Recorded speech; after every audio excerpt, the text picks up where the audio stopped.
হবে গো। আর সবাই নবীর বুরাকের উপরে উইটা কলসিরাতটা পার হবে। পৃথিবীর একটা মাত্র সাহাবী ওই হাসরের ময়দানে সবার মাথার উপর দিয়া এমন ভাবে দুইটা ডানা আল্লাহ রাব্বুল আলামিন দুইটা জায়গায় দুইটা ডানা লাগাই দিবেন, নূরের ডানা। আমার নবী বলেন, এই জাফর দুনিয়াতে ইসলামের জন্য, হকের জন্য দুইটা হাত কেটে ফেলে দিয়েছে, এরপরও তলোয়ারটা দাঁত দিয়া কামড় দিয়া ধরে শহীদ হয়ে গেছে। আল্লাহ রাব্বুল আলামিন হাসরের ময়দানে আমার জাফরের দুইটা হাতের ডানা লাগাইবে জান্নাতের ডানা দিয়া, জান্নাতের নূরের পাখা দুইটা লাগায় দিবে গো। সবাই যাবে হেঁটে হেঁটে, আর আমার জাফর যাবে দুইটা ডানা ভর করে করে উড়াল দিয়া জান্নাতের ভিতরে ঢুকবে। জোরে জোরে কি সুবহানাল্লাহ বলা যাবে না? নাই নাই আব্দুল্লাহ ইবনে রাওয়াহা নাই, নাই নাই জাফর নাই। শেষ পর্যন্ত তলোয়ারটা একজন সাহাবীর হাতের মধ্যে নিলেন। ওই সাহাবীর নাম হলো হযরতে খালিদ ইবনুল ওয়ালিদ, যাকে সাইফুন মিন সুয়ুফিল্লাহ বলা হয়, যাকে আল্লাহর তরবারি সমূহের মধ্যে একটা তরবারি বলা হয়, যার নাম হলো খালিদ ইবনুল ওয়ালিদ। ওই খালিদ ইবনুল ওয়ালিদ হাতের মধ্যে তলোয়ারটা নিয়া ও বন্ধুরি এমন ভাবে যুদ্ধ শুরু করলেন, যুদ্ধের কারণে মানুষগুলো একদম নাস্তানাবুদ হয়ে গেল।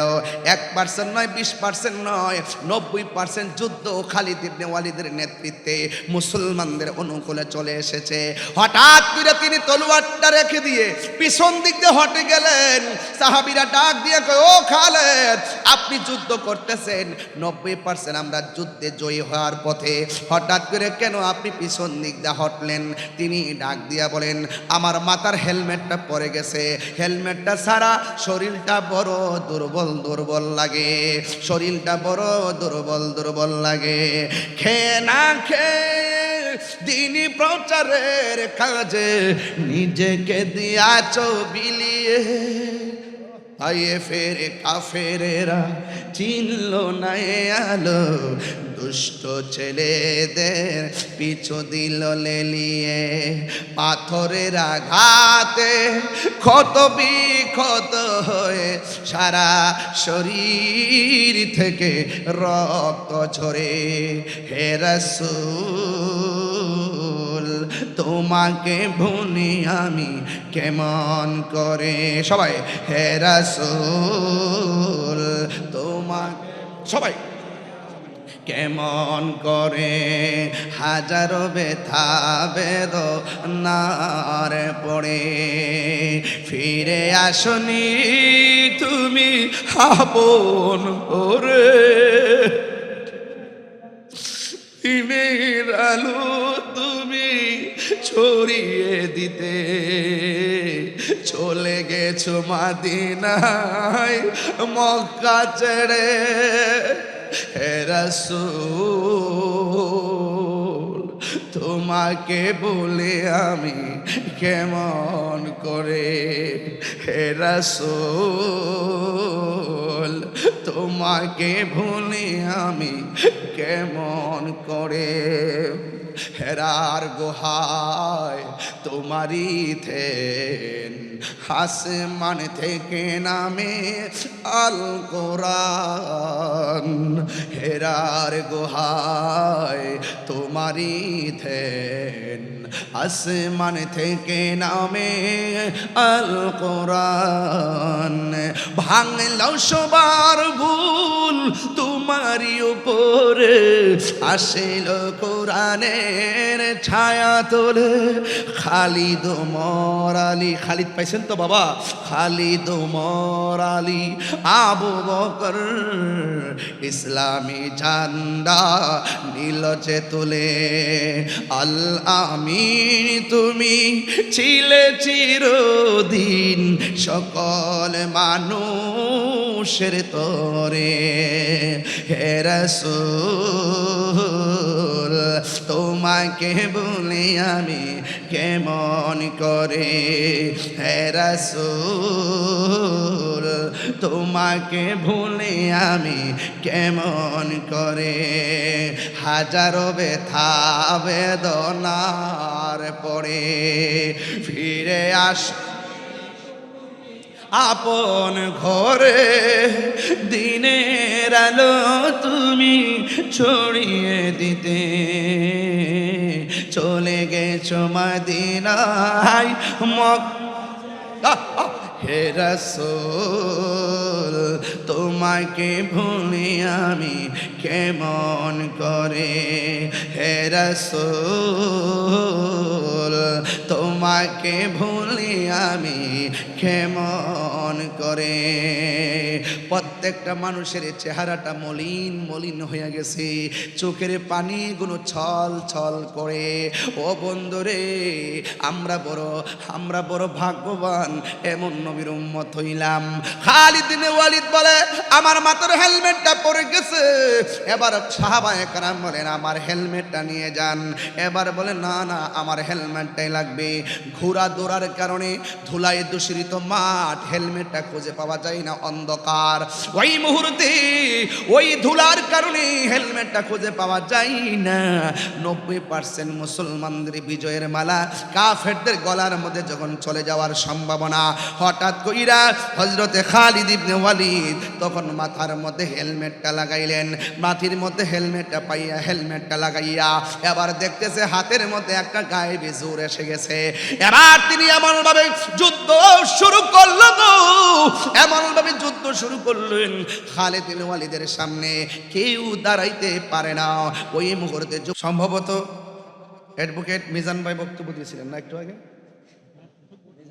মহিউদ্দিন নাকি কই এখানে আছে না অ্যাডভোকেট একদম ওনাকে অ্যাডভোকেট বলছিলেন পিপি মহোদয় তো চলে গেছেন মহিউদ্দিন সাহেব অনেক সুন্দর কথাও বলেছিলেন আচ্ছা আহলুস সুন্নাত ওয়াল জামাতের অবস্থান তাদের বর্তমান যে অবস্থান এবং আহলুস সুন্নাত ওয়াল জামাত আমরা রাষ্ট্রযন্ত্রের কাছে আমাদের মূল্যায়ন কতটুকু আছে আগামীতে আমাদেরকে কি করতে হবে সেই বিষয় নিয়ে কথা বলেছেন আমি সংক্ষিপ্ত পরিসরে শুধু এতটুকু বলবো আমি গত কিছুদিন আগেও বাঁশখালীতে এসেছিলাম বারবার আসি আগামী কয় তারিখ দিনে আরেকটা মাহফিল আছে 24শে কি ডিসেম্বর 24শে ডিসেম্বর অনেক দূরে আছে যাই হোক আমি হয়তো বারবার আপনাদের মাঝে আসি আপনারা কি বিরক্তি হন ইতিহাসে কক্সবাজারে আজকেই প্রথম দিনের বেলা একটি মাহফিল হয়েছে যেই মাহফিলটা তারা অতীতে কখনো দিনের বেলা করে না রাত্রে হয়েছে সেখানে গিয়ে আমি অনেক বক্তব্য রেখেছি সেখান থেকে আমি আপনাদের মাঝে এসেছি আমি সাদাকে সাদা বলি কালোকে কালো বলি এটা আমার অভ্যাস বিগত দিনে যখন বলেছি তখন মনে করেছে আমি কাহারকে কোনো না কোনো দলের দালাল এবারে যখন বলতেছি তারা বলে কোনো না কোনো দলের দালাল আমি তাদেরকে পরিষ্কার ভাষায় বাঁশখালী থেকে আবারও জানিয়ে দিই হ্যাঁ আসলে আমি দালাল আমি মদিনাওয়ালার প্রেমের দালাল বুঝে খাটলে হাত মিলা নাইলে গেট আউট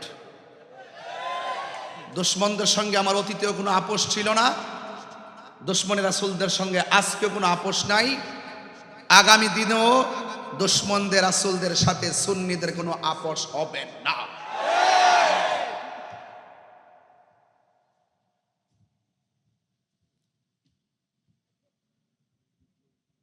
অনেকে বলে যে হুজুর আপনি এমক দলের সাথে মিলেন না কেন ওরা তো ইসলামের কথা বলে আমি বলেছি ওরা ইসলামের কথা মুখে বলে কিন্তু তারা মিথ্যা বলে ওরা কখনো কখনো মুখে সত্য কথা বলে কিন্তু ভিতরে আরেকটা ধারণ করে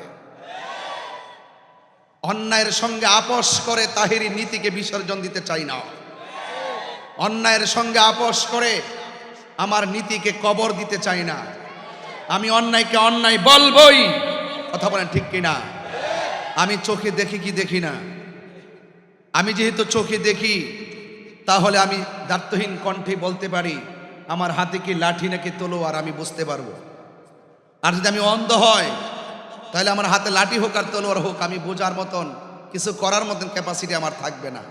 ওরা চোখ তাকিতে অন্ধ, এই জন্য হক হালাল হারাম বুঝে না। কথা বলেন ঠিক কিনা? এই জন্য আমার ভাইয়েরা, আপনার সঙ্গে আমার অনেক ধরনের দূরত্ব থাকতে পারে, অনেক সমস্যা থাকতে পারে। আমি আবারও বলছি, আমি তরুণদেরকে স্পষ্ট ভাষায় বলছি, লোভে পড়বেন না, লোভে পড়বেন না। অনেক লোভ দেখাবে আপনাকে যে যদি তুমি এই কাজটা করো, ধরো তোমার জান্নাতের টিকিট দিলাম। এমন লোকও আছে না নাই? আরেকজনে বলতেছে যদি আপনি একটা ভোট দেন তাহলে 18 কোটি মুসলমান নামাজ পড়লে যে সওয়াব পাইবো, তুমি একটা ভোট দিলে সেই সওয়াব পাইবা।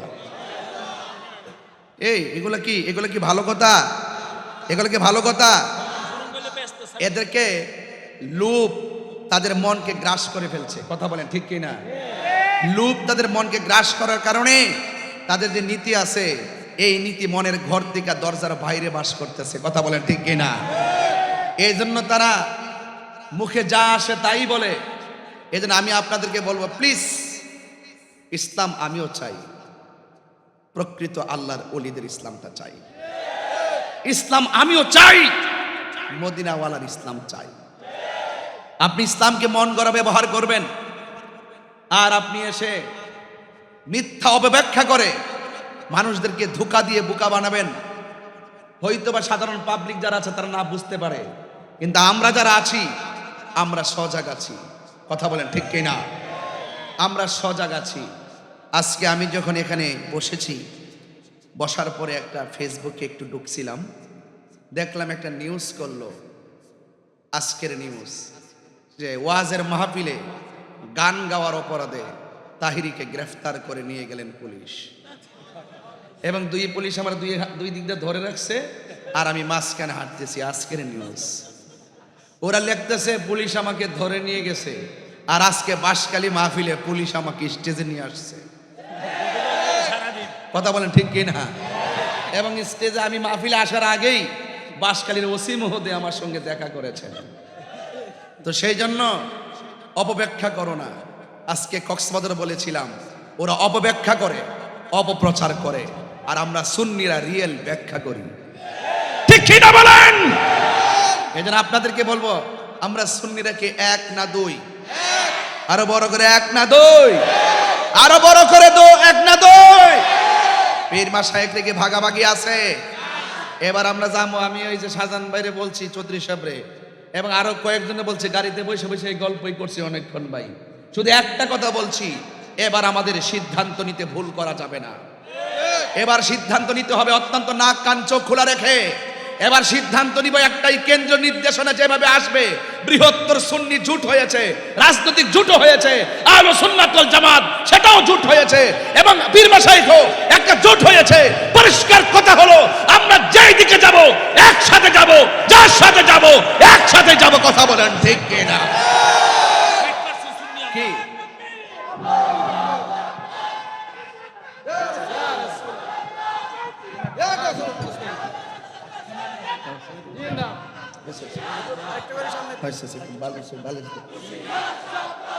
আমার বাবারা, আমি যে কথাগুলো বলছি এই কথাগুলো অত্যন্ত প্রাসঙ্গিক। কথা বলেন ঠিক কিনা?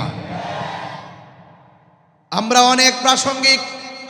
ওই আমার ভাই মহিউদ্দিন সাহেব বলছিলেন এবং শাহজাহান চৌধুরী ভাই বলছিলেন, যেই দেশে ইসলাম আনছে আল্লাহর ওলিগণ। পিপি সাহেব বলে গেছেন, ইসলাম আনছেন কারা? আল্লাহর ওলিগণ এনেছেন। এই দেশে শতকরা 65 থেকে 70% তরিকাপন্থী সুন্নি মুসলমান। রাষ্ট্রযন্ত্রকে আমি পরিষ্কার ভাষায় বলতে চাই, 1.5 বছর যথেষ্ট নাটক করেছেন, এবার নাটক কম করো প্রিয়। কথা বলেন ঠিক কি না বলেন? কেন বলছি?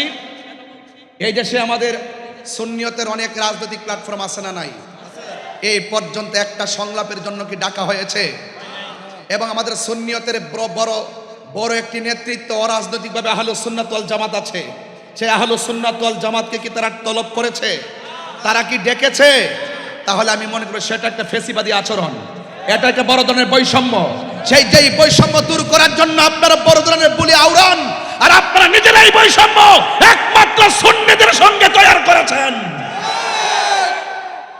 আমি আবারও বলছি, নাটক বন্ধ করুন। শুদ্ধ কথা বলে আর মোটিভেশনাল স্পিকার হয়ে আর সুন্দর সুন্দর কথা বলে দেশ চালানো এত সহজ না। এটা অর্থনীতি না, এটা রাজনীতি। কথা বলেন ঠিক কি না বলেন? এই জন্য সুন্নিদেরকে মাইনাস ফর্মুলায় রেখে রাষ্ট্রযন্ত্র যেভাবে স্টেপগুলো নিচ্ছে আমার ভয় হচ্ছে। আমি তো দেখতেছি শুধু আমরা নয়, এমন অসংখ্য মানুষদেরকে বাংলাদেশের সুবিধা থেকে বঞ্চিত করা হয়েছে। সেই সুবিধা বঞ্চিত মানুষ আর অধিকার হারা মানুষ আর বৈষম্যের শিকার হওয়া মানুষ যদি অধিকার আদায়ের লক্ষ্যে যদি মাঠে আবার ঝাঁপিয়ে পড়ে, তাহলে সেই রাষ্ট্রযন্ত্রের মসনদ তছনছ হয়ে যাবে। মান হাফারা হুফিরা, দিল ছুললে ঢিল খেতে হয়। কথা বলেন ঠিক কিনা? এই জন্য আমরা সুন্নিরা কি দুই না এক? তিনবার বলো,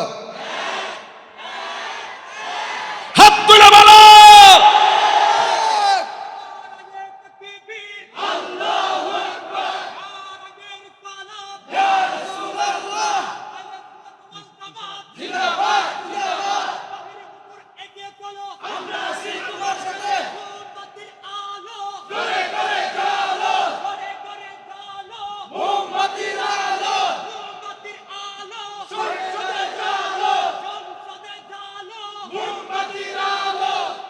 আমার ভাই শাহজাহান সাহেব 47 টেনে আনলেন, 52 টেনে আনলেন, 47 টেনে আনলেন, 69 টেনে আনলেন, 52 টেনে আনলেন, 71 টেনে আনলেন। অবশ্যই আনার পিছনে বড় ধরনের কারণ আছে। বাবা যদি দাদা যদি মুরুক্ষ হয়, দাদার ইতিহাস কি মোছা যাবে? আবারও বলছি, নাটক কম করেন।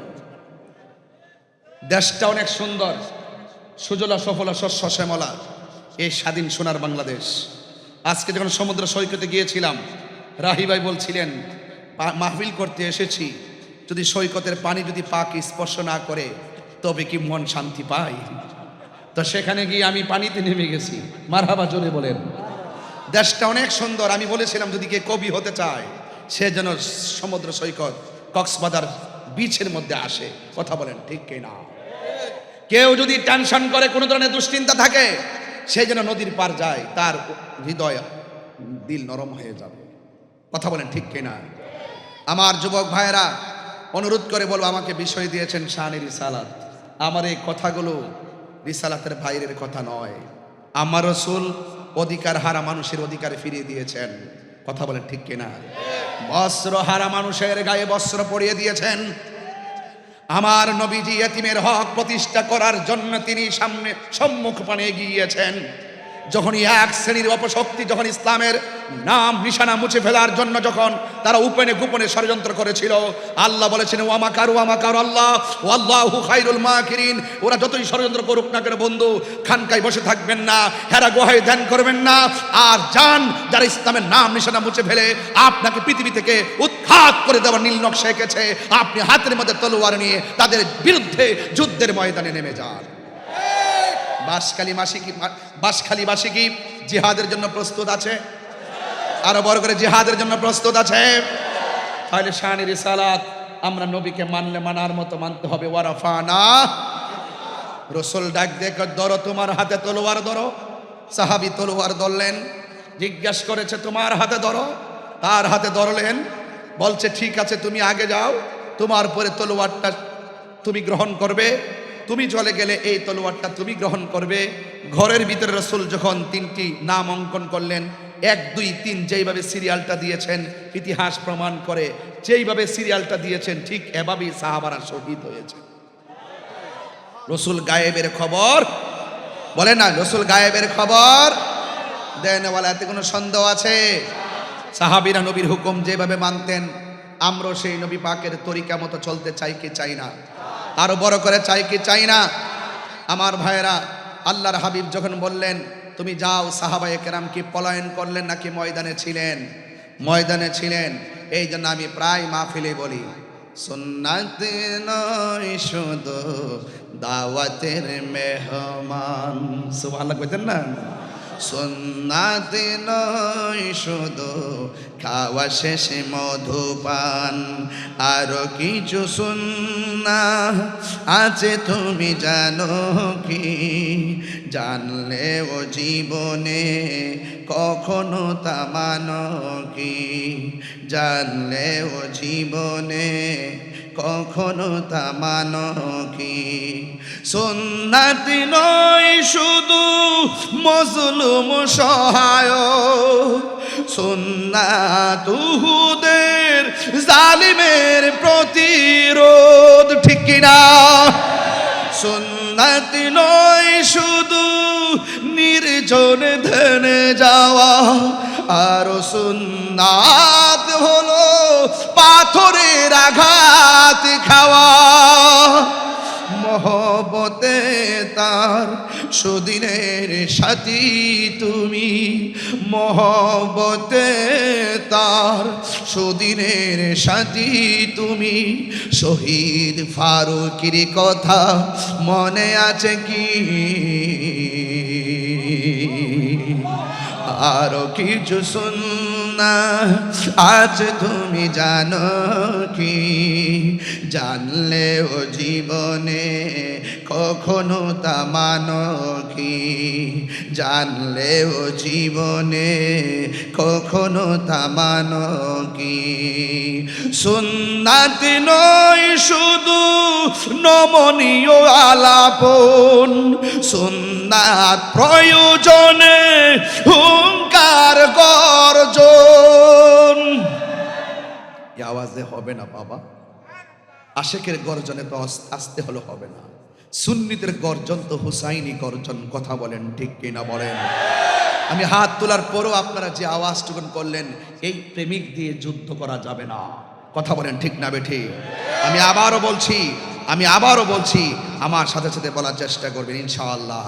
সুন্নাতি নয় শুধু নমনীয় আলাপন, সুন্নাত প্রয়োজনে হুঙ্কার গর্জন।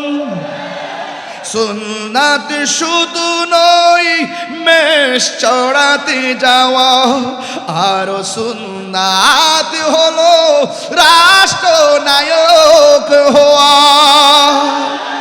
মহব্বতে তার খালিদ ওমর আলী, মোহাব্বতে তার খালিদ ওমর আলী। আবু বকরের মতো পাশে থাকো কি? আরো কিছু সুন্নাহ আছে তুমি জানো কি? জানলেও জীবনে কখনো তা মানো কি? জানলেও জীবনে কখনো তা মানো কি? সুন্নাত নয় শুধু দাওয়াতের মেহমান, সুন্নাতে নয় শুধু খাওয়া শেষে মধুপান, আরো কিছু সুন্নাহ আছে তুমি জানো কি? জানলেও জীবনে কখনো তা মানো কি? জানলেও জীবনে কখনো তা মানো কি? খানকায় বসে থাকলে চলবে, মাঝে মাঝে যেতে হবে জিহাদের ময়দানে। অনেকে বলে হুজুর এত রাগ করে ওয়াজ করেন কেন, এত চেতেন কেন? আমি বলি ইসলাম তসবিহ টিপার নাম, আবার ইসলাম জিহাদের ময়দানে মুজাহিদ হওয়ার নাম, কথা বলেন ঠিক কিনা? এই জন্য সাহাবায়ে কেরাম খানকায় বসে থাকে নাই। কি দিয়ে ওয়াজ বুঝাবো? কেমনে ওয়াজ করলে আপনার ওয়াজটা বুঝবেন? আমার নবী আপনার নবী রহমাতুল লিল আলামিন। ও যুবকের দল শুনে যান, আমার নবী আপনার নবী রহমাতুল লিল আলামিন সাহাবায়ে কেরামকে যুদ্ধের মাঠে পাঠালেন। হো বন্ধুরে, কি দিয়া আমি ওয়াজ বোঝাবো? আমি কি দিয়া বাসকালী মানুষের সান্ত্বনা দিব? আমার কাছে সান্ত্বনা দেওয়ার ভাষা নাই। তবে এতটুকু বুঝি, বাসকালী মানুষ নবীর শান শুনতে রাত্রে 12টার পরে যেমনে বসে আছে, ওরা যদি আমার নবীর আমলে থাকতো নবীর সিনা মুবারকের বরাবর যারা তীর মারছে, ওই তীরের বরাবর ওই বাঁশকালী বাঁশির সিনাটা পাইতা দিত, তীরের আঘাত বুকে নিত, কিন্তু আমার নবীর সিনা মুবারকে পাথর লাগতে দিত না। কথা বলেন ঠিক কিনা? হাত তুলে বলো ঠিক কিনা বলো। অনুরোধ করে বলি সাহাবায়ে কেরাম বলে, ইয়া রাসূলুল্লাহ, আমার জীবন আমার মরণ সব আপনার কদমে কুরবান। এই জন্য আমার নবীর সাহাবীরা নবীকে কেমন মহব্বত করতেন, আর মহব্বত করবেন না কেন? কারণ নবীকে পাইলেই তো আমার আল্লাহকে পাওয়া যায়। কথা বলেন ঠিক কিনা? নবী হলো আল্লাহ দেখার আয়না, আমার নবী হলো আল্লাহর সাক্ষী। আমার নবী, আপনার নবী রাহমাতুল লিল আলামিন সাহাবায়ে কেরামকে যুদ্ধের ময়দানে পাঠালেন। এবার যুদ্ধের ময়দানে যাইয়া সাহাবায়ে কেরামদের মধ্যে 1 নম্বর সাহাবীটা, যার নাম হলো আব্দুল্লাহ ইবনে রাওয়াহা, হাতের মধ্যে তলোয়ারটা লইয়া যুদ্ধের ময়দানে যখন গেল, কাফেররা বিয়াদবরা আব্দুল্লাহ ইবনে রাওয়াহাকে দুনিয়া থেকে শেষ করে দিল। কারণ আমার নবী প্রথম নামটা লেখছে আব্দুল্লাহ ইবনে রাওয়াহার, কিন্তু সিরিয়াল মোতাবেক আব্দুল্লাহ ইবনে রাওয়াহা দুনিয়া থেকে বিদায় হয়ে গেছে। এরপরে জাফর ইবনে আবি তালিব, এই জাফরের হাতের মধ্যে তলোয়ারটা নিয়ে নিছে। জাফর হাতে যখন তলোয়ারটা নিয়েছে, হাতের মধ্যে তলোয়ার, চোখের মধ্যে আমার নূরের নবীর চেহারা মুবারক। ওই চেহারা মুবারক, চোখের মধ্যে চেহারা মুবারকটা লইয়া এমন ভাবে যখন এই জাফর রাদিয়াল্লাহু তাআলা যুদ্ধ শুরু করলেন। এই জন্য আমার ভাইয়েরা, এই মুহূর্তে যদি একটা খবর আসে ফিলিস্তিন যাওয়া লাগবে, ইসরায়েল দেশ সাইজ করবার লাগিয়া আজকে সুদানের মুসলমানকে মারতে মারতে মারতে মারতে আগুন দিয়া পুরাইয়া শেষ করে ফেলাইতেছে, এমন অমানবিক অত্যাচার একমাত্র মুসলমানরা সহ্য করতেছে কেন জানেননি? কারণ মুসলমানদের ভিতরে মুনাফিক ঢুকছে। জোরে কোন? এদের অন্তরে ধর্মের জন্য মায়া নাই, এদের অন্তরে দেশের জন্য মায়া নাই, এরা শুধুমাত্র ডলার কামাইবার দান্দা। এদের থুতা আমার জুতা। আমার এবারে গ্রেফতার করছে, কেমনে লেখে এডি? একটা ভাগ হলো তো মনো গাঁজা খায়, আর কি গাঁজা খায়, গাঁজা। কথা কোন ঠিক কিনা? আরে বেটা, তুই একটা চ্যানেলে লিখে দিস নাকি বেটা তাহিরির দলে দেশ কাইপা উঠবো, জানো সেটা? তুমি কে আমি কে? কি বৃষ্টি পড়ে নাকি? বৃষ্টি এসে গেছিল? আচ্ছা, আমিও বৃষ্টি নিয়ে ঢুকছি। মারহাবা, জোরে কর। তো নবী গায়েব জানে কি জানে না? আরে বাবা, কথা কর না কেন? জানে কি জানে না? নবী কি নিজে নিজে জানে? জানাইছে কেডা? তো আমরা তো এই কথাটাই বলি, নবী নিজে নিজে গায়েব জানে না, আল্লাহ জানাইলেই নবী জানতো। এটার অপব্যাখ্যা করে আমরা নাকি বলি নবী নিজে নিজে জানে। এটা সুন্নিদেরকে ট্যাগ লাগায়। এই জন্য বলছি, ওরা যদি আমাদের সাথে এক টেবিলে বইতো, পানির মতন 5 মিনিটে সোজা কইরা একদম কুকুরের লেজে যেমন একটা ইট বান্ধা দেয়, আমরা তাদের ঠোঁটের মধ্যে ইট বান্ধা দিলাম। জীবনে আর ঠোঁট দিয়া মুনাফিকি করিস না, জীবনে ঠোঁট দিয়া অপপ্রচার করিস না, জীবনে ঠোঁট দিয়া অপব্যাখ্যা করিস না। কথা বলেন ঠিক কিনা বলেন? ইদানিং তো যে রং ধরছে, আল্লাহর ওলি এমন বালা মানুষ। সারা জীবন আমরা যখন সম্প্রীতি নিয়ে কথা বলতাম হিন্দু মুসলমান নিয়ে, তখন তারা কইতো আমরা ইন্ডিয়ার দালাল। আর হন তলে তলে ইন্ডিয়ারে খুশি করবার লাগিয়া জীবনে জিয়ানো গেছে না, ইয়ানো গেছে। যাইয়া মন্দির ফিসের এক রোজ আর পূজা এক কতই। নাউজুবিল্লাহ, জোরে কন্যা কি লেগে? আর জোরে কন্যা নাউজুবিল্লাহ কন্যা কি লেগে? তো এটা বলে মুদ্রার এফিড আর ওফিড বলে, রোজার পূজা বলে মুদ্রার এফিড আর ওফিড। যেই মুদ্রার মধ্যে রোজা থাকবে এটা এপিটে রোজা, ওই পিটে রোজা। কথা বলেন ঠিক কিনা? আর যেই মুদ্রার মধ্যে পূজা থাকবে এটার এই পিঠো পূজা, ওই পিঠো পূজা। কি বুঝাইতে চান? সম্প্রীতি বান্ধব উতলায় উঠছেন, বুঝাইতে চাইতেছেন আমরা হিন্দুদেরকে অনেক ভালোবাসি। তাইলে আপনার সারা জীবন ছিলেন কোথায়? লুঙ্গি তুলে থাকে যে চা খাইছেন, বিস্কুট খাইছেন, এরপরে কফি খাইছেন, চানাচুর খাইছেন, এটা সব আমরা দেখছি। এখন কই থেকে বেরিয়েছেন আপনারা কেমন ইসলাম ইসলাম কন? আমরাও তো সুন্নি কই, কোনোদিন তো সুন্নি গোপন করি নাই। স্বাধীনতার আগেও বলছে সুন্নি, স্বাধীনতার পরও বলছে সুন্নি, গত 5 আগস্টের আগেও বলছে সুন্নি, 5 আগস্টের পরও বলি সুন্নি। তোমরা যে এত ইসলাম ইসলাম করো, এতদিন ছিলা কো ইসলামের বুক ফেলায় বলবো আমরা ইসলাম, তাহলে চুরি কইরা ছিলা কেন, গোপনে ছিলা কেন? তাইলে বুঝতে হবে ডাল মে কুচ কালা হে। সুযোগ পাইলে বাঘের বাচ্চা, সুযোগ না পাইলে ইন্দুরের বাচ্চা। কথা বলেন ঠিক না বেঠিক? আর আমরা সুন্নিরা সত্যের লড়াইয়ে সব সময় বাঘের বাচ্চা। কথা বলেন।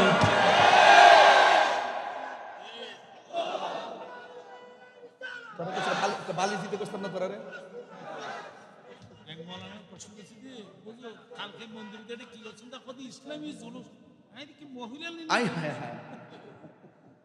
মন্দিরে যাওয়ার পরে বলে মিছিল বাইর করছে, পরে বলে সাধারণ ভাই জিগা হুজুর এটা কিতা শুরু করছেন? কয়টা বলে ইসলামী জুলুস, জশ্নে জুলুস দেখতে না, ইসলামী জুলুস বাইর করছে। এই দেশের সবচাইতে সম্প্রীতি বান্ধব মানুষ সুন্নিরা। আমরা হিন্দুদেরকে নিয়ে কত কথা বলছি, এরা এদের পূজা করবে, আমরা আমাদের ইবাদত করব, আমরা তাদেরকে ডিস্টার্ব করব না। আর এখন এমন ভাবে শুরু করছে মেটিকুলাস না, বাইরে যে বোগা আল্লাহ সহ্য করতে না। মাজারে হাত দিছ না, মাজারে যে হাত দিছেন কেমনে যে গজব ডাইতাছে দেখা যাইতাছে। কিন্তু এই বাঁশখালীর পোলা পান্ডি কই, পোলা পান গুলা দেখি তো ছেলেগুলা কোথায় রে? এই ডাক দিলে মাঠে পাওয়া যাইবনি, এই পাওয়া যাইবনি। আল্লাহ বুঝার তৌফিক দান করুক, আমিন কন। আমি পাওয়া যায় দেখছেন নি? ইতাই আম গাছ আমই ধরে, জাম গাছ জামই ধরে, সুন্নির ঘরের সুন্নি নাসার ওদের সওয়াল নেই। মাশাআল্লাহ মাশাআল্লাহ ও আলহামদুলিল্লাহ। আপনার কি কষ্ট হইতেছে বাজান? আমি কিন্তু একটু চিল্লাই ফেলতেছি, আপনার কি বিরক্তি লাগতেছে নাকি? আমি বাজান আস্তে কথা কইতে পারি না, শরীরে মাঝে মাঝে রাগ উঠটা জায়গা, মনটা একদম বুঝেন না ব্যাপারটা কি কর। এই জন্য বলেন জিহাদের মাঠে যাইতে রাজি আছেন তো সবাই? আর ওদের যাইতে আছেন তো? সুন্নাত নয় শুধু, আবার বলি দাওয়াতের মেহমান, সুন্নাত নয় শুধু খাওয়া শেষে মধুপান, আরো কিছু সুন্নাত আছে তুমি জানো কি? জানলে ও জীবনে কখনো তা মানো কি? জানলে ও জীবনে কখনো তা মানো কি? একটা জবান একটা জবানও বন্ধ রাখবেন না, মোহাম্মতে মায়ার সুরে বলো ইয়া রাসূলুল্লাহ। এবার নবীর সাহাবীর নাম হলো জাফর। হাতের মধ্যে তলোয়ার নিয়ে এমন ভাবে যুদ্ধ শুরু করলেন, ডানে আসলেও পারে না, বামে আসলেও কাফেররা পারে না, পিছন দিক দিয়ে আসলেও পারে না, সামনে দিয়ে আসলেও পারে না, চতুর্দিক দিয়ে যেই দিকে আক্রমণ করে সেই দিকে জাফর তাদেরকে কুপকাত করে দেয়। আপনারা জবানটা খুলে বলেন, এই মুহূর্তে জাফরের গায়ের মধ্যে কি গায়ের জোর না বেলায়তের জোর? আর জোরে কন্যা কিসের জোর? এবার এমন ভাবে যুদ্ধ শুরু করলো, হঠাৎ করে তারা সবাই চিন্তা করলো আলাদা আলাদা সাইডে সাইডে যুদ্ধ করলে চলবে না, সবাই একসঙ্গে আঘাত করো। এবার উত্তর দক্ষিণ সামনে পিছনে সবাই একসাথে আঘাত করতে আইসা একটা বিয়াদব কি করলো, পিছন দিক দিয়ে আইসা হযরতে জাফরের হাতের মধ্যে একটা কোপ মারছে। কোপ মারতে মারা যে শেষ হয়ে গেছে, অর্ধেকটা হাত কেটে গেছে, অর্ধেকটা হাত কেটে গেছে, অর্ধেকটা হাত কেটে গেছে। এ বন্ধুরি, অর্ধেকটা হাত যখন কেটে গেছে, তলোয়ারটা বাম হাতের মধ্যে নিয়ে গেছে, আর ডান হাতটা এমন ভাবে আলতো করে চলতেছে, এই জন্য বাম হাত দিয়ে যুদ্ধ করতে অসুবিধা হইতেছে। ডান হাতটা কেটে গেলে ভালো ছিল, অর্ধেকটা হাত কেটে গেছে, অর্ধেকটা হাত ঝুলতেছে। আর জাফর ইসলামকে কেমন ভালোবাসে, জাফর আমার নবীর হুকুমকে কেমন তামিল করে। হযরত জাফর রাদিয়াল্লাহু তাআলা আনহু, ও আব্বু রে, বাম হাতের মধ্যে তলোয়ারটা লইয়া ডান হাতটা তখন এমন ভাবে নড়াচড়া করে, হঠাৎ করে ডান হাতটারে পায়ের নিচে ফালাইয়া টান দিয়া বডি থেকে হাতটারে ছিঁড়া ফালাইয়া দিছে। এটার নামই হলো আশিক রাসূল। কথা বলেন ঠিক কিনা? বাম হাতের মধ্যে তলোয়ারটা নিয়ে এমন ভাবে যুদ্ধ শুরু করলো। যুদ্ধ করতে করতে একেবারে একটা বিয়াদব আইসা এমন জোরে একটা বাম হাতের মধ্যে কূপ মেরেছে, বাম হাতটা সাথে সাথে আলাদা হয়ে গেছে। এবার হযরতে জাফর ইসলামকে কেমন ধারণ করলেন, দিব্যা দিয়া দুইটা দাঁত দিয়া তলোয়ারটারে কামড় দিয়া দাঁড়ায় গেছে। আয় আয় আমার সামনে আয়। দুইটা হাত লাফাইতেছে, হাতের গুড়া দিয়া রক্ত ঝরতেছে। একটা বিয়াদব চোখের মধ্যে এসে আঘাত করলো, বুকের মধ্যে আঘাত করলো, সাথে সাথে জাফরে মাটির মধ্যে পড়ে গেল। এবার পড়ে যাওয়ার পরে এবার আমার নবী আপনার নবী বলেন, সাহাবীরা রে, ও সাহাবীরা, আমার জাফর যে যুদ্ধের ময়দানে শহীদ হয়ে গেছে তোমরা জানো নি? কয় হ্যাঁ আমি জানি। এবার নবী হলো মসজিদের ভিতরে, যুদ্ধের মাঠ হলো অনেক দূরে। এই মসজিদের ভেতর থেকে এত দূরে দেখার ক্ষমতা নবীর আছে না নাই? নবীকে ক্ষমতা দিয়েছে কে? আরে বড় করে বলো কে? এবার আমার নবীর সাহাবীর ব্যাপারে আমার নবী ডাক দিয়ে, গো সাহাবীরা, আমার সাহাবী জাফর শহীদ হয়ে গেল। তুমি জানো নি আমার জাফরের মর্তবা আমার আল্লাহ কত বাড়াইছে? কয় কি বাড়াইছে? কয় হাসরের ময়দান যেদিন কায়েম হবে, যেই দিন মানুষ নাফসি নাফসি বলে কাঁদবে, ওই কঠিন মুসিবতে সব নবীগণ কাঁদবে নাফসি নাফসি। আমার নবী উম্মতকে তরায়া জান্নাতে নিয়ে যাবেন। নবী থাকবেন একটা উটের উপরে, উটের রশিটা থাকবে হযরতে বেলালের হাতে। জান্নাতটা খুলে দেওয়া হবে, নবী ছাড়া কেউ জান্নাতে ঢুকতে পারবে না। এবার নবী যাবে, এইভাবে পুলসিরাত পার হবে গো, আর সবাই নবীর বুরাকের উপরে উইটা পুলসিরাতটা পার হবে।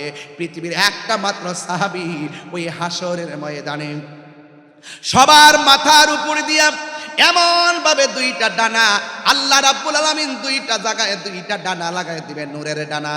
আমার নবী বলেন, এই জাফর দুনিয়াতে ইসলামের জন্য, হকের জন্য দুইটা হাত কেটে ফেলে দিয়েছে, এরপরও তলোয়ারটা দাঁত দিয়া কামড় দিয়া ধরে শহীদ হয়ে গেছে। আল্লাহ রাব্বুল আলামিন হাসরের ময়দানে আমার জাফরের দুইটা হাতের ডানা লাগাইবে জান্নাতের ডানা দিয়া। জান্নাতের নূরের পাখা দুইটা লাগায় দিবে গো। সবাই যাবে হেঁটে হেঁটে, আর আমার জাফর যাবে দুইটা ডানা ভর করে করে উড়াল দিয়া জান্নাতের ভিতরে ঢুকবে। জোরে জোরে কি সুবহানাল্লাহ বলা যাবে না? নাই নাই আব্দুল্লাহ ইবনে রাওয়াহা নাই, নাই নাই জাফর নাই। শেষ পর্যন্ত তলোয়ারটা একজন সাহাবীর হাতের মধ্যে নিলেন।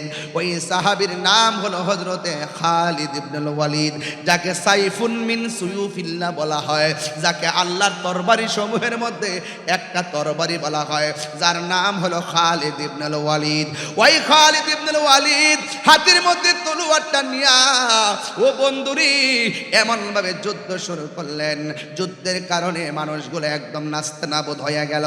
1% নয়, 20% নয়, 90% যুদ্ধ খালিদ ইবনে ওয়ালিদের নেতৃত্বে মুসলমানদের অনুকূলে চলে এসেছে। হঠাৎ করে তিনি তলোয়ারটা রেখে দিয়ে পিছন দিক দিয়ে হটে গেলেন। সাহাবীরা ডাক দিয়ে কয়, ও খালিদ, আপনি যুদ্ধ করতেছেন, 90% আমরা যুদ্ধে জয়ী হওয়ার পথে, হঠাৎ করে কেন আপনি পিছন দিক দিয়ে হটলেন? তিনি ডাক দিয়া বলেন, আমার মাথার হেলমেটটা পরে গেছে, হেলমেটটা ছাড়া শরীরটা বড় দুর্বল দুর্বল লাগে, শরীরটা বড় দুর্বল দুর্বল লাগে। খেয়ে না খেয়ে দিনী প্রচারের কাজে নিজেকে দিয়াছ বিলিয়ে, আয়ে ফেরে কাফেরেরা চিনল না এ আলো, দুষ্ট ছেলেদের পিছু দিল লেলিয়ে, পাথরের আঘাতে ক্ষত বিক্ষত হয়ে সারা শরীর থেকে রক্ত ঝরে। হে রাসূল, তোমাকে ভুলি আমি কেমন করে? সবাই হে রাসূল, তোমাকে সবাই কেমন করে? হাজারো ব্যথা বেদনার পড়ে ফিরে আসনি তুমি আপন করে, দিনের আলো তুমি ছড়িয়ে দিতে চলে গেছো মদিনায় মক্কা ছেড়ে হে রাসূল তোমাকে বলে আমি কেমন করে হে রাসূল তোমাকে ভুলে আমি কেমন করে হেরার গুহায় তোমারই থেন আসমান থেকে নামে আল কোরআন হেরার গুহায় তোমারই থেন আসমান থেকে নামে আল কোরআন ভাঙলো সবার ভুল তোমারই উপরে আসিল কোরআনের ছায়া তোলে খালিদ ওমর আলী খালিদ পাইছেন তো বাবা খালিদ ওমর আলী আবু বকর ইসলামী ঝান্ডা নীলচে তুলে আল আমিন তুমি ছিলে চিরদিন সকল মানুষের তরে হে রাসূল তোমাকে বলে আমি কেমন করে হে রাসূল তোমাকে ভুলে আমি কেমন করে হাজারো ব্যথা বেদনার পরে ফিরে আস আপন ঘরে দিনের আলো তুমি ছড়িয়ে দিতে চলে গেছো মদিনায় মক্কা হে রাসূল তোমাকে ভুলি আমি কেমন করে হে রাসূল তোমাকে ভুলি আমি কেমন করে প্রত্যেকটা মানুষের চেহারাটা মলিন মলিন হয়ে গেছে চোখের পানিগুলো ছল ছল করে ও বন্ধুরে আমরা বড় ভাগ্যবান এমন নবীর উম্মত হইলাম খালিদ বিন ওয়ালিদ বলে আমার মাথার হেলমেটটা পড়ে গেছে এবার সাহাবায়ে কেরাম বলেন আমার হেলমেটটা নিয়ে যান এবার বলে না না আমার হেলমেটটাই লাগবে ঘোড়া দৌড়ার কারণে ধুলায় দূষিত মাঠ হেলমেটটা খুঁজে পাওয়া যায় না অন্ধকার ওই মুহূর্তে ওই ধুলার কারণে হেলমেটটা খুঁজে পাওয়া যায় না 90% মুসলমানদের বিজয়ের মালা কাফেরদের গলার মধ্যে যখন চলে যাওয়ার সম্ভাবনা হঠাৎ কইরা হযরতে খালিদ ইবনে ওয়ালিদ তখন মাথার মধ্যে হেলমেটটা লাগাইলেন মাটির মধ্যে হেলমেটটা পাইয়া হেলমেটটা লাগাইয়া এবার দেখতেছে হাতের মধ্যে একটা গায়েবী জোর এসে গেছে এবার তিনি এমন ভাবে যুদ্ধ শুরু করলো গো এমন ভাবে যুদ্ধ শুরু করলেন খালিদ ইবনে ওয়ালিদের সামনে কেউ দাঁড়াইতে পারে না ওই মুহূর্তে যুবকরা বোঝা যায় না আপনারা জবানটা খুলে গন বিজয়ের মালা দেওয়ার মালিককে যুদ্ধের জয় পরাজয় সংখ্যার উপরে নির্ভর করে না যুদ্ধের জয় পরাজয় নির্ভর করে আল্লাহর উপরে অবিচল আস্থার কারণে কথা বলেন ঠিক কিনা ওয়ালা তাহিনু ওয়ালা তাহসানু ওয়া আনতুমুল আ'লাউনা ইন কুনতুম মুমিনিন আল্লাহ ডাক দিয়ে বলে ও মুসলমানরা তোমরা নিরাশ হয়ো না হতাশ হয়ো না বিজয় তোমাদেরই হবে যদি তোমরা মুমিন হতে পারো আপনারা জবান খুলে কোন আমরা কি মুমিন না কাফের মুমিন না মুনাফিক মুনাফিকের শাস্তি কম না বেশি আর জোরে কোন কম না বেশি মুনাফিকরা ইমানদারের কাছে আয়া কয় আমরা ঈমান আনছি ওয়াইজা খলাউ ইলা শায়াতিনহিম যখন জাতবায়ের সঙ্গে মিলিত হয় কয় ক্বালু ইন্না মাআকুম আমরা তো তোমাদের সাথে আছি ইমানদারের কাছে গেলে কয় ইমানদারের কথা মুনাফিকদের সঙ্গে গেলে কয় মুনাফিকের কথা এ যুবক এরা হলো মুনাফিক আবার দেখবেন মুখ দিয়ে বলবে আমরা আল্লাহরে মানি আল্লাহর স্লোগান দিয়া হুতাইলা নবীর স্লোগান দিতে গেলে মুখের মধ্যে বিষ লাগে কথা গণ ঠিক কিনা লিল্লাহি তাকবীর আর কিছু কোন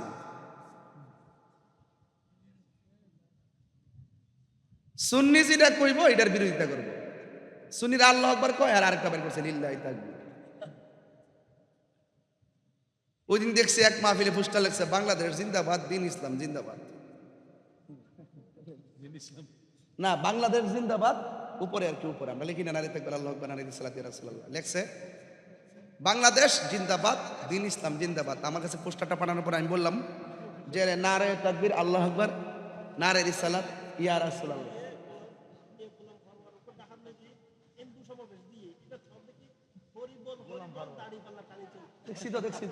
দেখছি তো আরে কি কয়, দেখছি তো আয় হায় হায় হায়। এই জন্যই বলছি যে না, এই জন্যই বলছি বাবা জবানের কথা আর অন্তরে এক হইতেইব। কথা কোন ঠিক না বেটি? আমরা কি মানুষকে খুশি করতে কথা বলবো নাকি আল্লাহকে খুশি করতে কথা বলবো? এই জন্য যারা দ্বিমুখী নীতি অবলম্বন করে দেখবেন ওয়ামিনান নাসি মাই ইয়াকুলু আমান্না বিল্লাহ, মানুষের মধ্যে এমন কিছু লোক আছে যারা বলে আমরা আল্লাহর উপর ঈমান এনেছি, ওয়াবিল ইয়াউমিল আখির, এবং শেষ দিবসের উপর ঈমান এনেছি। আল্লাহ কয় ওয়ামা হুম বিমুমিনিন, আসলে এরা ঈমানদার না। তাইলে বোঝা গেল আল্লাহরে মানলে ঈমানদার হওয়া যায় না, পরকাল বিশ্বাস করলে ঈমানদার হওয়া যায় না। ঈমানদার হতে গেলে আমার নবীকে মানতে হয়। কথা বলেন ঠিক কিনা? এরা আমার নবীর কয় সাংবাদিক। এটা হইল ওই আমির হামজা সাপ, সাপ।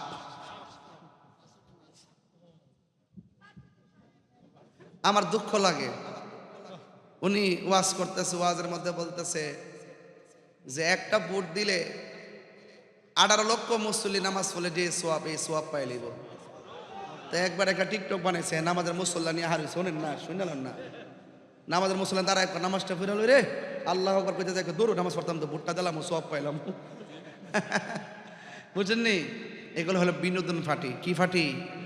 এদের সাথে আমাদের কোনো সম্পর্ক। আরে আপনাদেরকেও বলি বাবা বিচার করেন, যে অন্যায় করবো তার কান্ডার দইরা বিচার করেন। এ যদি অসুস্থ ঘরে হুতাই রাখেন, ডাক্তার কাছে পাঠান, নাইলে পাবনা পাঠান, নাইলে জাদুঘরে পাঠান। কথা কোন ঠিক না বেটে? আপনারা হুজুরা পেঁচ লাগা দিকেন, আমরা পেঁচ ধরি, না লাগাইলে ধরলাম হইলে। তাহলে আপনারা কি আমাদেরকে উল্টা পাল্টা বলার কোনো সুযোগ আছে? এই সুযোগ আছে? এই বাবা তুমি হাঁটতেছো কেন? আব্বু বসো। বাজার কষ্ট হচ্ছে আপনাদের? তাইলে আমার কথা কি কেউ রাগ করতেছেন? বলেন হেদায়েতের মালিক কে?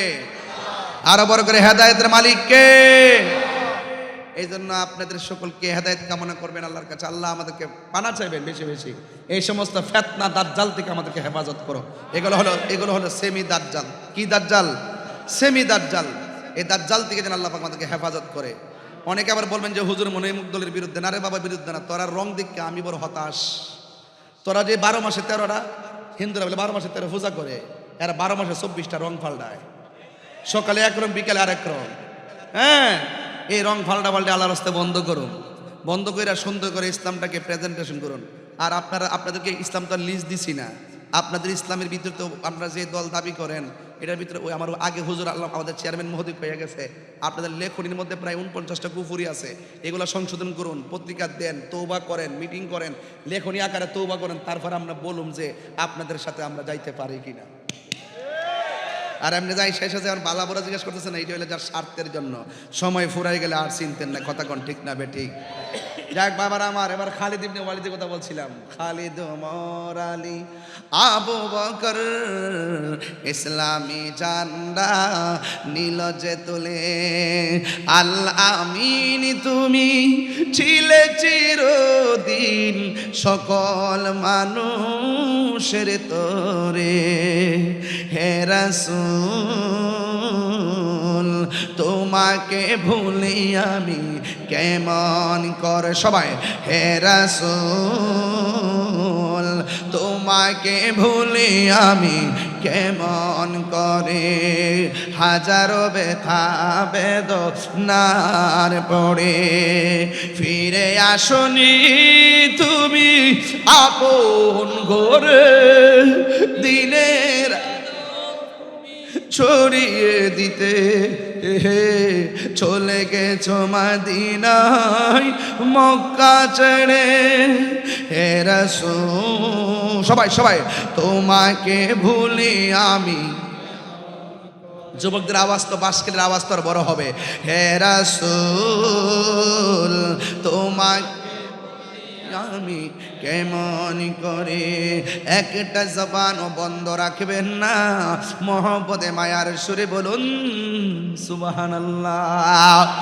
ওই খালিদ ইবনে ওয়ালিদ মাথার মধ্যে যখন হেলমেটটা লাগাইছে, গায়ের জোর কি বাড়ছে না কমছে? এবার তিনি দ্বিতীয়বার যুদ্ধ শুরু করলেন, এমন ভাবে ধাও মারলেন কচুরি পানার মতো, ওই কাফিরদেরকে টুকরা টুকরা করে ফেললো রে বাবা। শুধুমাত্র তাই নয়, খালিদ বিন ওয়ালিদের নেতৃত্বে আমার আল্লাহ রাব্বুল আলামিন এই যুদ্ধের বিজয়ের মালা দান করেছেন। যখন যুদ্ধে জিতে গেছে, দেখবেন পরীক্ষায় পাশ করলে অনেকে মানুষ অনেক কথা বলে, এবার যুদ্ধ যখন পাশ করে ফেলেছে, ওই মুহূর্তে সাহাবায়ে কেরাম জিজ্ঞাসা করে, সাহাবীরা রে, ও খালিদ আমরা যুদ্ধে জিতেছি, সবাই যদিও আনন্দ, কিন্তু যুদ্ধের শেষ পর্যায়ে আপনি তো এমন একটা রং দেখাইছেন, আপনার কারণে আমরা বড় ভয় পেয়ে গিয়েছিলাম, আমাদের কলিজার পানি শুকিয়ে গেছিল। আপনি তো যুদ্ধের ময়দানে পিছু হটতেছিলেন, আপনার হেলমেটটা হারিয়ে গেছে, এরপরে হেলমেটটার কারণে যুদ্ধের জয়ের মালা কাফেরদের অনুকূলে চলে যাওয়ার জন্য শেষ অবস্থা সৃষ্টি হয়েছিল। আপনি যখন হেলমেটটা মাথার মধ্যে দিয়েছেন, এরপরে আপনি যুদ্ধ শুরু করলেন, এরপরে আপনি যুদ্ধ করতে করতে আল্লাহ শেষ পর্যন্ত আমাদেরকে দয়া করেছেন, যুদ্ধের ময়দানের মালা, বিজয়ের মালা আমাদের গলার মধ্যে আল্লাহ আমাদেরকে দান করেছেন, আমরা যুদ্ধের ময়দানে আমরা জয়ী হয়ে গেলাম। সাহাবায়ে কেরাম ডাক দিয়া কয়, ও খালিদ ইবনে ওয়ালিদ আপনি যুদ্ধের ময়দানে হেলমেটটা পরে গেছে, আপনি বলছিলেন হেলমেট পরে যাওয়ার কারণে আপনার গায়ের শক্তি কমে গেছে, হেলমেটের সঙ্গে শক্তির সম্পর্ক কি? এবার খালিদ ইবনে ওয়ালিদ বলেন, হেলমেটের সঙ্গে অবশ্যই গায়ের জোরের একটা সম্পর্ক আছে, আমি জীর্ণ, আমি শীর্ণ, হেলমেটটার কারণে আমি অনন্য। ডাক দিয়ে বলি, ও পৃথিবীর মানুষ, আমি যখন নবীর হেলমেটটা মাথার মধ্যে লাগাই, আমার মাথার ভিতরে, হেলমেটের ভিতরে আমার নবীর একটা চুল মুবারক আছে, এই চুল মুবারকের কারণে আমি গায়ের মধ্যে একটা বেলায়েতের শক্তি পাই। চিৎকার মেরে কন্যা আল্লাহু আকবার। এই জন্য আমার যুবক ভাইরা, ও বন্ধু, নবীর চুল মুবারক এখনো জিন্দা। আমি নিজে নবীর চুল মুবারক দেখেছি, সুবহানাল্লাহ কইতেন না? আমি নিজে নবীর চুল মুবারক দেখেছি। নবীর চুল মুবারক এইভাবে কুকরানো, উজু কইরা দরুদ শরীফ পড়লে আমার নবীর চুল মুবারক এমন ভাবে দাঁড়ায়া যায়। ও যুবক, নবী শুধু জিন্দা নয়, নবীর চুল মুবারক জিন্দা, আমি সরাসরি দেখেছি। চিৎকার মাইরা কি আল্লাহু আকবার বলা যাবে না? এই জন্য আমার যুবক ভাইরা, ও বন্ধু, আমার নবী সাহাবায়ে কেরামকে পাঠাইছে, আল্লাহ বিজয়ের মালা দান করেছেন। এই জন্য আমি অনুরোধ করে বলে দিয়ে যাবো, সবচাইতে বড় জিহাদ হলো নফসের সঙ্গে জিহাদ করা। ও বন্ধু, নিজের নিজে বিচার করো, অন্যের বিচার করতে যাবেন না, কে কি বলছে সেটা শুনতে যাবেন না, কি কি করেছে, কে কি করেছে তা দেখতে যাবেন না। তবে একটা কথা বলতে চাই, আগে নিজেরে চিনেন। এই ব্যক্তি নিজেরে নিজে চিনতে পারবে, সেই ব্যক্তি আমার আল্লাহকে চিনতে পারবে। কথা বলেন ঠিক কিনা? এই জন্য আমার বাঁশখালীর বাবা অনুরোধ করে বলি, নবীর ভালোবাসা সিনার মধ্যে থাকলে মরণের ঘাটে নবী দেখার সম্ভাবনা আছে না নাই? আরো জোরে কোন আছে না নাই? ও আল্লাহ, রাই তৈলে ডরাই, রাত পোহাইলে ডর, বয়স কহলি বইলা যায়। ওয়াজ তো ভালোই লাগে, বাড়িতে গেলে সব বইলা যায়। হ্যাঁ, রাতটা চলতে গেলে অনেক ভয় লাগে, লাইট নিয়ে চলে, দিনের বেলা হইলে আর সেই ভয় থাকে না। ও আল্লাহ, রাত হইলে ডরাই, রাত পোহাইলে ডর, বয়স কলি বইলা যায়। দিনে রাইতে তোমার বান্দার কলবে যেন পায়, আল্লাহ রাত হইলে ডরাই, রাত পোহাইলে ডর, বয়স কলি বইলা যায়। আল্লাহ, আমি সৃষ্টি, তুমি স্রষ্টা, আমার কি বা সাধ্য, যখন তখন উইরা যাইতে বাঁশখালীবাসী বাধ্য। তিনবার কন। এই মুহূর্তে সবটি একসঙ্গে মরতে পারি কি পারি না? নিঃশ্বাসের কোনো বিশ্বাস আছে? দেখছেন না মাঝে মাঝে 300 যাত্রী লইয়া ফুট কইরা হেলিকপ্টার বিমান বিধ্বস্ত একসঙ্গে শেষ, অথচ তারা জানেও না 300 জন 300 ফ্যামিলির একসঙ্গে শেষ হয়ে গেছে, অথচ কত স্বপ্ন বিদেশ যাবে। বলেন হায়াতের মালিককে? আল্লাহ, আমি সৃষ্টি তুমি স্রষ্টা, আমার কি বা সাধ্য, যখন তখন উইরা যাইতে এই তাহিরি বাধ্য, সব ক্ষমতার প্রতিবাদ্য ওর হামেশা গায়, আল্লাহ রাই তৈলে ডরাই, রাত বহাইলে ডর বয়স কোহলি বইলা যায়, আল্লাহ রাই তৈলে ডরাই, রাত বহাইলে ডর বয়স কোহলি বইলা যায়। আন্ধারপুরের মানুষ আমি, আর আন্ধার গোরের বাসিন্দা, ও আল্লাহ আমি এক পাপিষ্ট বান্ধা। গুনাহ আছে না নাই? এই আওয়াজে মানি না, জুড়ে বলো গুনাহ আছে না নাই? এই গুনাহ আছে। আন্ধারপুরের মানুষ আমি, মারফেড আসলাম আন্ধারও, আন্ধার ঘরের বাসিন্দা, কবর যায় বান্দার নাকি আন্ধার আসেনিও। আন্ধারপুরের মানুষ আমি, আর আন্ধার ঘরের বাসিন্দা, ও আল্লাহ আমি এক পাপিষ্ট বান্দা, ও আল্লাহ, ও আল্লাহ আমি এক পাপিষ্ট বান্দা। গুনাহ আছে, নবীর উসিলায় মাফ হইতে পারে কি পারে না? আরো বড় করে পারে কি পারে না? পারে। এই জন্য অনুরোধ করে বলবো, বিদায় বেলার কথা একটাই, অনুরোধ করে বলবো, নবীর হুকুম তামিল কইরা সাহাবায়ে কেরাম জীবন দিছে, আমরা জীবন দিব। কথা বলেন ঠিক কি না? আমরা জীবন দিতে চাই কি চাই না? নবীর বিরুদ্ধে কথা বললে আমরা কি বরদাস্ত করব? এটার নামই ঈমান। নবীরে কেউ গালি দিলে আমরা কি সহ্য করব? এটাই ঈমান। নবীর পক্ষে কথা যারা বলবে তাদের স্যান্ডেলগুলো জুতা দিয়া পরিষ্কার, তাদের স্যান্ডেলগুলো জিহ্বা দিয়া পরিষ্কার করে দিতে রাজি কারা কারা হাত তোলে? এটাই হলো ঈমান। কথা বলেন ঠিক কি না? রাসূল বলছেন আনতা মামান আহাবাবতা, আনতা মামান আহাবাবতা, তুমি যদি দুনিয়াতে কাউরে নবীর জন্য ভালোবাসো তার সঙ্গেই তোমার হাসর হবে। কথা বলেন ঠিক কি না? তাহলে আমরা নবীর সঙ্গে জান্নাত চাই কি চাই না? আরো জোরে চাই কি চাই না?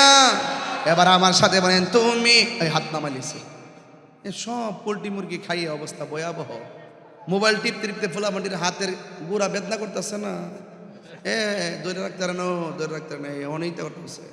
সোজা করেন, এই সোজা করেন, লারা দেন, এবার লারা দেন, ব্যায়াম করেন।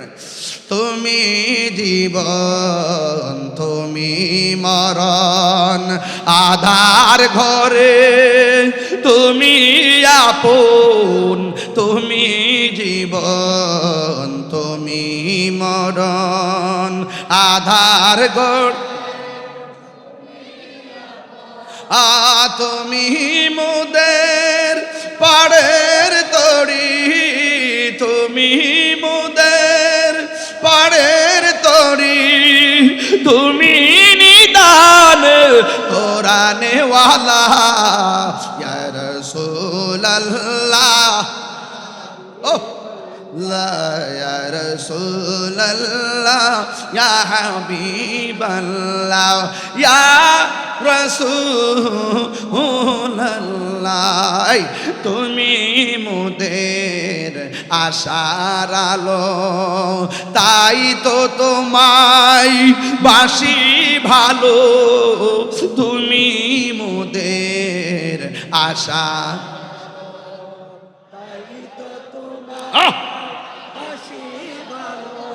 আর হৃদয় নামের ফুলদানিতে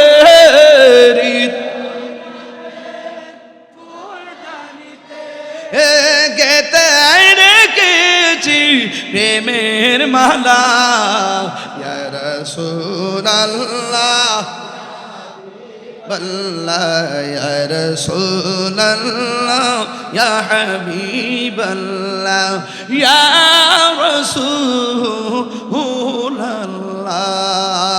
তুমি জীবন তুমি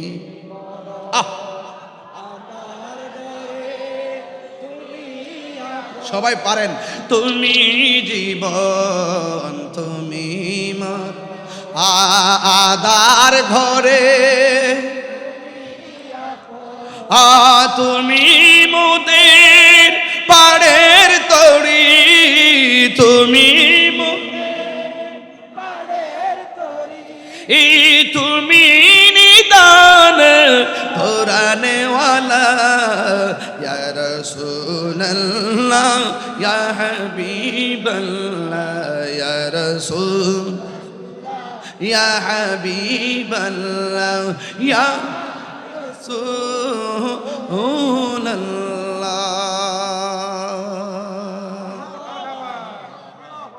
আলহামদুলিল্লাহ বলেন। কবরে নবী থাকার ক্ষমতা আসেনি? হাসর মাঠে নবী সুপারিশ করবেনি? নবীর জন্য জীবন দিতে রাজি আসেননি? জীবন দিব কিন্তু ঈমান দিব, যাই করি না করি মুনাফিকের সঙ্গে আতাত করব, যেদিকে যাবো একদিকে, যেদিকে যাবো আলাদা আলাদা আর যাব, এটাই হবে কমিটমেন্ট। আল্লাহ আমাদের সকলকে বোঝার তৌফিক দান করবেন, আমিন। আসেন দাঁড়িয়ে নবীর সালাম দেয়া।